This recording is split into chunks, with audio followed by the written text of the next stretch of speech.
St. Leonard's on Sea, seed number 8, Gemini. Don't forget, this is a cluster bot. They can break apart, dash around the arena in different directions. Roboteers, stand by. Will they take on the barrels? 2, 5 points for each knocked over. activate. That's normally the first tactic. There we see them splitting. Will they go for both sets of barrels? Gemini in the pitch.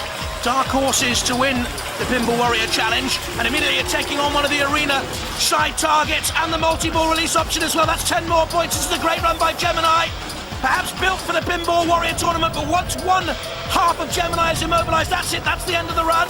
Gemini taking on the car door release, that's 25 points. This is a wonderful run by Gemini. If that huge silver sphere goes into the highlighted pin, it's another 25. Up and over the bridge will give you 20 points, and a completed run, that's a rarity.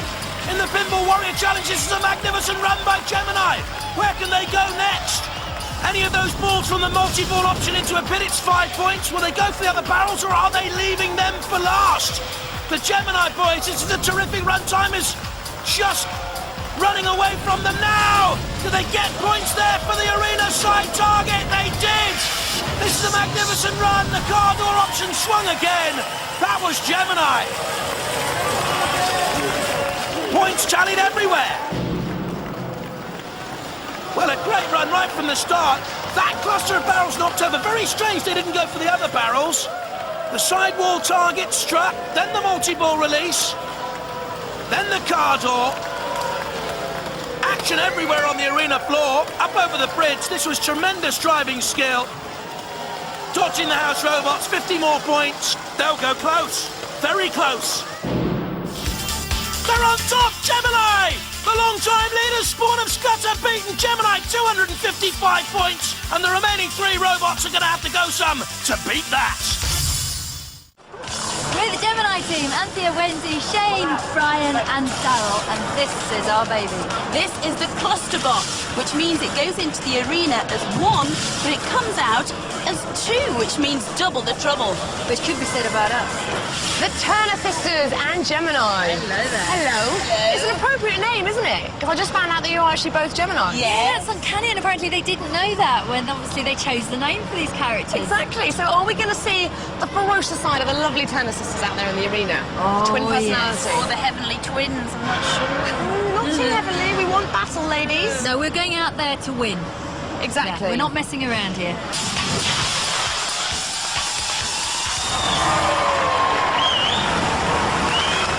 Please welcome Anthea and Wendy Turner with the Gemini team. A unique and brilliant innovation, the cluster bot will split into 2 machines on entering the fray. Fiberglass shells, pneumatic flippers. The power comes from 4 wheelchair motors. Roboteers, stand by. Gemini. Now, Anthea started her career reading local traffic reports. Could help her steer away from danger. There's Killertron with Chris Eubank, former world middleweight champion and super middleweight champion. 1, activate. The man that packs a punch, so does his robot. Now you see Gemini splitting, the cluster bot theory. But let me tell you, if 1 half of Gemini is immobilized, the whole machine is counted out. Little arm flipper of Gemini. And here the Turners, the girls squealing in delight. You can see there, Richard Broad trying to get control perhaps of Killertron back from Chris. It's ill-advised. Killertron smacking down with the boxing glove. Unbelievable, isn't it? Chris hacks a punch 4 times bigger than Killertron, but not as big as the Turner girls. Look at that, with also Matilda coming into the fray, and Killertron flips up and over. We're just about to win, but that's going to be finished off. No! Come on, do this slowly. Why are we doing that? Yeah, it's not going out now. Chris Eubank. I can't move. And there he is with the boxing glove on fire, I think, of Killertron. There's 1 half of Gemini. Are they sisters of mercy? Well, I think Matilda's got hold of the Killertron glove, and Matilda's toppled by Gemini, but the glove is shredded, the glove is also on fire. Look at this, Gemini flipping Matilda, but the glove is on fire. Killertron in major trouble. This is Killerlock coming in, and St. Killerlock's helped out a fellow house robot. The Killertron is on fire. Get rid of the wing! Get rid of the wing! I think the Turners have won. I want a rematch. When they get that rematch, we'll wait and see. Meanwhile, the ref got in there with his fire extinguisher to mop up. What a spectacular fight! I wouldn't like to call it, so we're going to have to go to the judges. Although Chris Eubank does know where they live. These are our judges, Craig. Professor Noel Sharkey, head of computer science at the University of Sheffield and director of the Creative Robotics Unit at Magna. Martin Smith, head of the Mobile Robotics Research Unit at the University of East London and chairman of the Cybernetics Society. And Dr. Mara Wilson, head of Intelligent Robotics and Computer Science at the University of Wales, Aberystwyth. And these are the key moments they'll be reviewing right now. Have a look at the tenacity of the Turner girls, straight from the start. Attacking Chris Eubank and Killertron, trying to flick it up and over.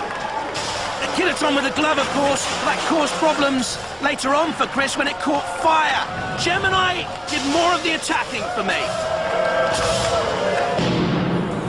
The judges have gone for Gemini and the Turner sisters! This is not fair. Listen, I mean, look, this was a setup, man. I mean, listen, I can't go down. There should be a rematch here. Come on, ladies and gentlemen, will you back me up? The six.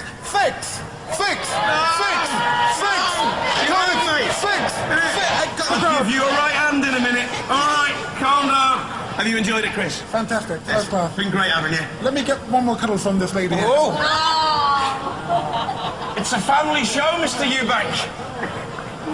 What's he like? You're through. I know, I can't believe it. And I can't believe the tension, the excitement.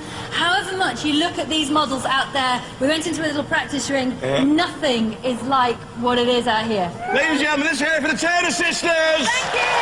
Well done, guys.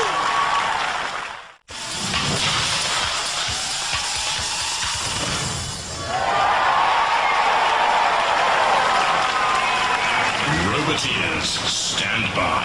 This is Gemini. It's a cluster bot. It can divide in two and then join up as a team, like the Turner girls.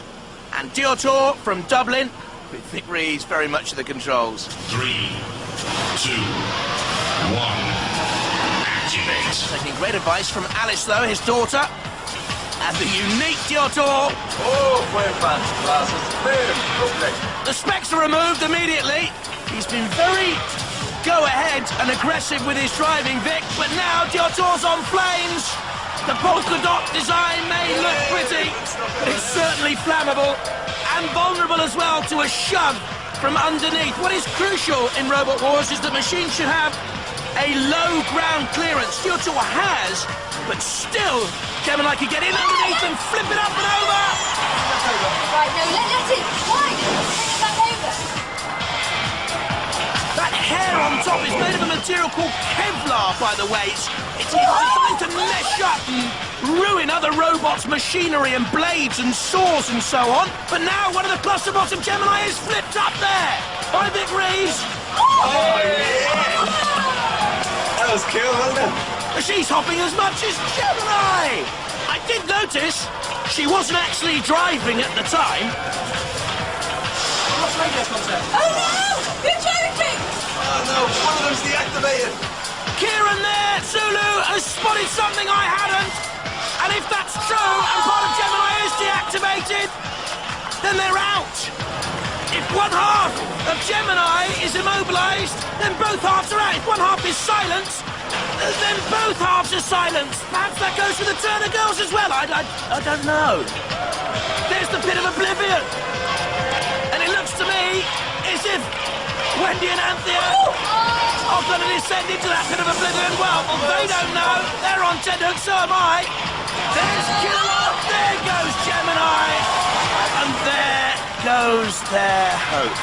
Vic Rees survives. Oh, that's adding insult to injury, isn't it? The evil injector. And now look at this. This is Shunt, one of those four-house robots, and the pair of them are in the pit. Cease. You were just too close.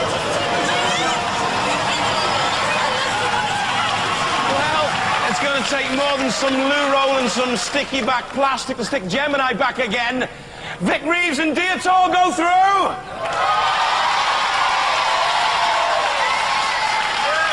Well done, lads. Victory is ours. What happened there? You had 2 robots for the price of 1 and you still lost. I know, and did you notice that when you were on your back, he flipped you back over, giving you another life? Yeah, well, no, it was actually nothing It was to do Brian with... and Shane, actually, was feeling so generous. We'd have left you there on your back. Have you enjoyed it? I have thoroughly enjoyed it. We both have. It's been Yeah, we've had a brilliant. great time. And so Brian and Shane have been fantastic, and the Gemini team. But You made the semi-final, that's not bad. Next time you come back, you might make the final. Ladies and We'll go all gentlemen, the way. let's hear it for the Gemini team, the Turner Sisters!